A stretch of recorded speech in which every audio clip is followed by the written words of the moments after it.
Fears in Sochi, especially after that dramatic scare in the skies right as the opening ceremonies kicked off. ABC's chief investigative correspondent Brian Ross here with us on new details on what appeared to be an airplane hijacking, and you also have some developments this morning just happening overnight. That's right. Good morning, Martha. Russian officials are telling ABC News this morning that police have killed 5 suspected terrorists after a standoff in the capital of Dagestan, all connected, they say, to previous suicide bomb attacks.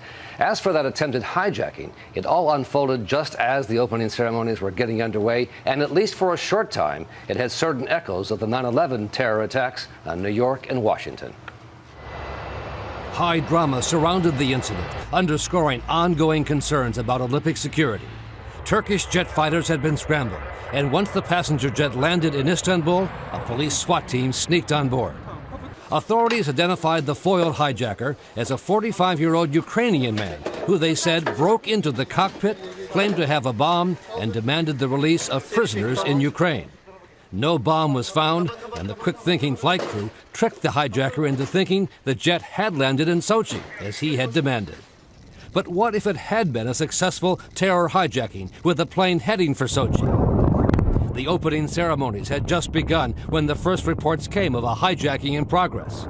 Russian helicopters patrolled the airspace over the Olympic Village, and anti-aircraft missile batteries in the mountains above Sochi were ready to shoot down the passenger jet if necessary. Clearly, if an aircraft is heading for a ground target, it's totally plausible to think that someone might be given the order to fire to take down a commercial plane.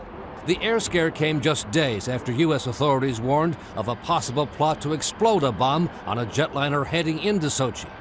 Law enforcement officials say terrorists may have found a way to assemble a small bomb on board an aircraft using explosives packed into toothpaste tubes, which this week were banned in carry-on luggage for flights to Russia. Officials told ABC News the plot may also involve tiny detonators obtained from Islamist fighters in Syria. The effort to put a bomb on an airplane in and around Sochi is an ongoing concern right now that Russian intelligence agencies are looking very closely at. In the end, the first weekend of the Olympics has gone off without a hitch, but authorities say it is far too soon to let down their guard for the Islamist terrorists who have threatened to disrupt these games. For This Week, Brian Ross, ABC News, New York. Our thanks to Brian. Let's bring in Congressman Mike Rogers, chair of the House Intelligence Committee. Right now, he joins us from London.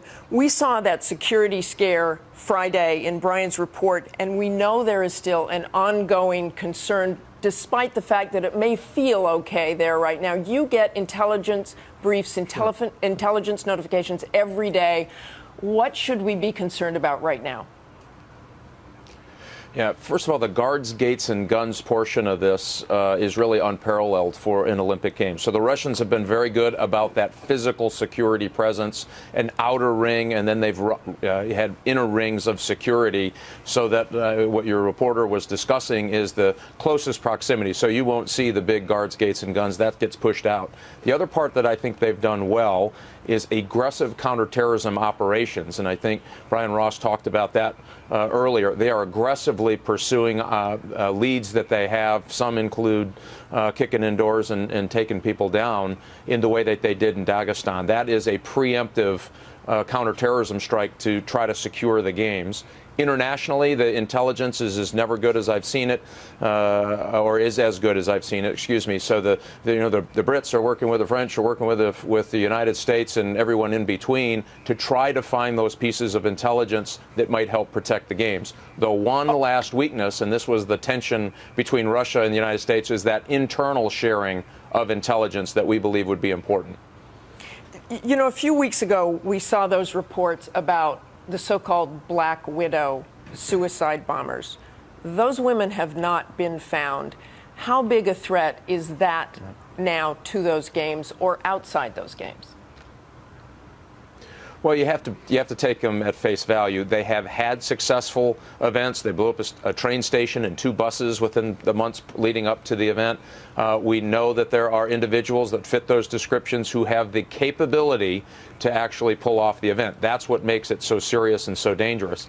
So it is something that they're looking for. They're trying to use every piece of intelligence they have external to Russia They're kind of going on their own internal to Russia, and we can only hope that they'll find those individuals before they're able to penetrate any of the rings. And I don't believe that the terrorists think they have to have a venue event, a terrorist attack on a particular venue. They just have to have some disruptive event somewhere, and that's what I think makes them more dangerous than the folks that believe they have to have some big event at a venue.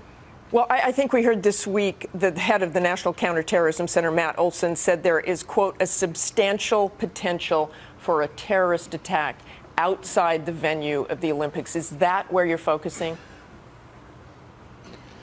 Clearly, and again, I think there were, again, lots of physical presence there, and I think they're going to try to find the weakest point that they can find, and it may be outside one of those rings of security. So that's obviously our concern. It's the softest part of the security part. And just quickly here, if there is an incident, do you believe the United States is prepared to evacuate the athletes?